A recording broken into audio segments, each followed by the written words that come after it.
Aujourd'hui, c'est la deuxième pleine lune d'hiver, et avec Laura, nous vous proposons un conte populaire de Chine. L'histoire de la nouvelle année. En plus, c'est bientôt les nouvel an chinois. Et oui, pourquoi il y a des dragons? Pourquoi les Chinois font exploser des pétards avec des papiers rouges partout? Toutes les réponses sont dans cet épisode. D'ailleurs, cet épisode, on l'a enregistré en live sur Instagram. Et toi, Laura, tu y joues? Je joue le rôle d'une femme chinoise qui sauve son fils d'un dragon fantôme. Mais tu viens d'où? Je viens du Venezuela. J'étais sûr que t'étais faite pour ce rôle. Bref, si vous voulez porter votre imaginaire jusqu'en Chine, Ou jusqu'au Venezuela. alors l'épisode est disponible juste après cette introduction. Si ça vous plaît, n'hésitez pas à commenter, à liker sur les réseaux, ou à m'écrire si, comme Laura, vous souhaitez participer à un épisode. Quant à nous, il ne nous reste plus qu'à disparaître, et on va faire ça avec la magie d'un claquement de doigts. 1, 2, 3. Les contes du soir. Deuxième pleine lune d'hiver, et voici le premier épisode d'une série sur les contes populaires de Chine. Pour tous les curieux du nouvel an lunaire, voici l'histoire de la nouvelle année. Dans un grand nombre de pays, les jours fériés se passent pendant les jours les plus sombres, au plus froid de l'hiver. En Asie, vivent toutes sortes de gens qui célèbrent toutes sortes de fêtes. Chaque groupe a ses traditions et ses histoires, mais il existe cependant une fête que tout le monde fête, c'est le nouvel an lunaire que nous appelons le nouvel an chinois. Cette fête tombe toujours entre la mi-janvier et la mi-février. Chaque habitant place des papiers rouge sang autour de sa porte d'entrée. Sur ceux-ci sont écrits d'une belle écriture des tas de bons vœux pour le nouvel an. En plus, à l'aube, les gens font exploser des pétards. Cette histoire est l'une des histoires qui explique pourquoi les gens font ces choses. Il y a bien longtemps, quand des dragons puissants vivaient sur la terre et dans les mers, personne à Taïwan ne célébrait le nouvel an lunaire. Même dans un certain village, ce jour était le plus mauvais jour de l'année parce qu'un habitant avait tué un dragon des mers. Tout le monde sait que c'est une chose terriblement malheureuse à faire, car le fantôme du dragon revenait hanter le village chaque année à l'aube du nouvel an. Lorsqu'il apparaissait, il secouait son horrible tête et hurlait « J'ai faim! Donnez-moi un fils premier-né à manger !» Non, non, nous ferons pas ça. répondirent les villageois en pleurs. Nous ne vous donnerons pas d'enfants à manger. Alors je vous tuerai tous. Et le fantôme du dragon, soufflant son haleine puante et chaude en direction du village. La fumée s'insinuait partout et les villages commençaient à tousser. Certains perdaient même connaissance. Le plus sage du village, se rendant compte que le fantôme de dragon pouvait facilement les faire tous mourir, décida, à contre-cœur, de donner un enfant nouveau-né et de sauver le reste du village.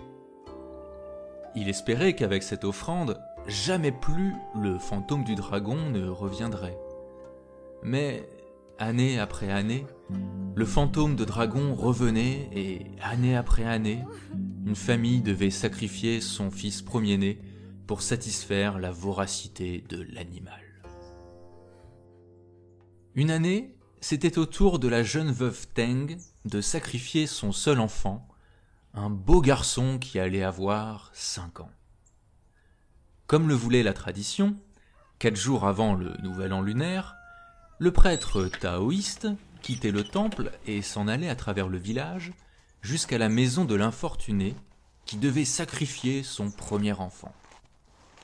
Comme il marchait en direction de la crique, là où se trouvait la maison de la veuve Teng, tous les villageois se demandèrent avec hésitation. « Où va-t-il cette année ?» Chez la veuve Teng, dit une meuf.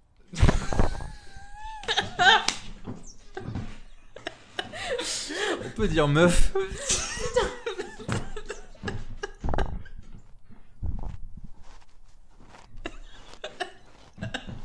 va la refaire ce passage.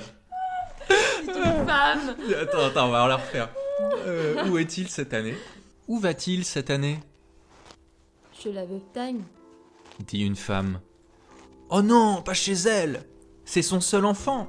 S'écria une autre. Il s'attendait à entendre des cris de douleur au moment où elle apprendrait la terrible nouvelle. Mais rien. Aucun son ne parvenait de sa petite maison. Lorsque le prêtre est reparti, ils se sont précipités pour voir ce qui se passait. Ils la trouvèrent assise dans la cuisine. Le prêtre ne vous a pas dit la nouvelle? Oui, il m'a dit. A répondu la veuve calmement. Mais pourquoi ne pleurez-vous pas? Parce que je n'ai pas de temps pour pleurer. Leur dit la veuve Teng. Je pense à une façon de rouler les fantômes des dragons. Il n'aura pas mon fils. Pendant 3 jours et 3 nuits, elle a arpenté le sol, essayant d'échafauder un plan. De temps en temps, elle faisait une pause et regardait son fils qui jouait dans la cour. Elle priait aussi à l'autel de ses ancêtres et à tous les dieux dont elle connaissait les noms. Lorsque son fils s'endormait, elle s'asseyait à côté de lui et lui caressait doucement le visage qui ressemblait tellement à celui de son père. Elle alla même consulter la diseuse de bonne aventure, les prêtres et chacun dans le village. Mais personne ne savait que faire, la situation semblait désespérée. Lasse de tant attendre, de tant marcher, de tant prier, elle s'endormit épuisée sur le sol devant l'autel des ancêtres de la famille. Son petit-fils, qui l'avait vue, se dit qu'il ne devait absolument pas l'éveiller, car elle rêvait peut-être, et il ne voulait pas lui couper son rêve. Bien lui en prit, car effectivement sa mère rêvait. Parce qu'elle n'avait pas dormi durant 3 jours, une masse de rêves lui venait dans un ordre décousu. Elle voyait des dragons et des fantômes, la peur et la crainte, des enfants innocents et de la douleur, du sang, et de grands bruits et puis de la joie, et le tout tourbillonnait dans sa tête. Quelques heures avant l'aube, elle s'éveilla doucement, secoua sa tête encore douloureuse d'avoir tant rêvé. Et alors, le miracle se produisit. Les images décousues s'assemblèrent, et elle sut ce qu'elle devait faire. Les dragons de son rêve avaient peur de 2 choses.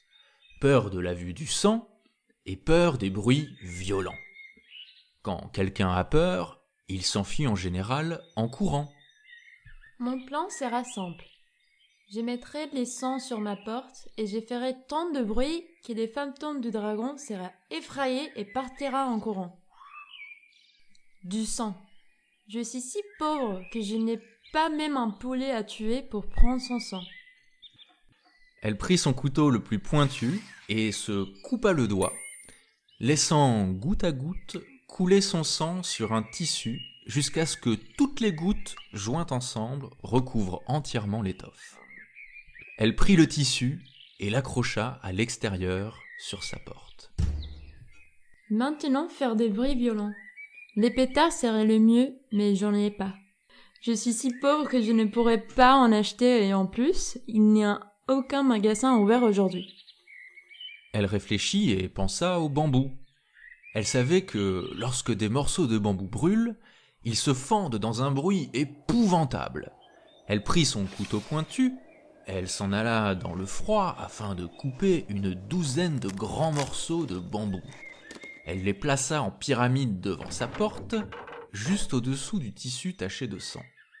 Ainsi déposés, ils brûleraient rapidement et éclateraient tous à la fois. Quand devrais-je allumer le feu? Juste à temps. Ni trop tôt, ni trop tard, afin qu'il éclate dans les visages du fantôme de dragon. Elle alluma une petite torche et s'accroupit dans l'embrasure de la porte, attendant l'aube et la venue du fantôme de dragon. Elle a attendu et attendu. Elle attendait tellement que le soleil était gelé au-dessous de l'horizon et ne monterait pas aujourd'hui. Tout était calme, si calme que le seul bruit qu'elle entendait était les coups de son cœur. Finalement, la lune et les étoiles ont commencé à disparaître du ciel. Faiblement, elle a entendu le hurlement du fantôme de dragon. Était-il temps d'allumer les feux? Non, les fantômes de dragon étaient trop loin. Chacun dans le village était tapi dans son lit, sous les édredons et les couvertures. Personne ne dormait, sachant que la veuve Teng attendait le fantôme de dragon. Seul son fils dormait du sommeil d'un ange. On entendit des hurlements. Le fantôme de dragon devait être en bas du village. Il était temps pour elle d'allumer. La veuve Teng prit sa lanterne, l'inclina vers la pyramide de bambou et l'enflamma. Elle entendait la terre qui tremblait sous le poids du fantôme du dragon, qui marchait vers sa petite maison. Il descendait à présent sa ruelle, il s'approchait. Arrivé devant chez elle, le fantôme du dragon s'est arrêté devant la maison et voyant le linge taché de sang, s'est mis à hurler si fort que tous ses os ont tremblé. Au même moment, le feu de bambou a éclaté. Le fantôme de dragon, terrifié par la vue du sang humain et les bambous qui éclataient, s'est enfui en courant à travers le village. Et la veuve Teng, elle s'est assise et de grosses larmes se sont mises à couler. Les gens du village sont accourus, les cloches se sont mises à sonner et de tous les côtés, les gongs célébraient ce grand jour tandis que les pétards faisaient éclater la joie. Depuis ce jour, chaque année, dans chacun des villages, on met le sang des papiers rouges autour de leurs portes et on allume des pétards bruyants à l'aube et depuis lors, le fantôme du dragon n'est jamais revenu.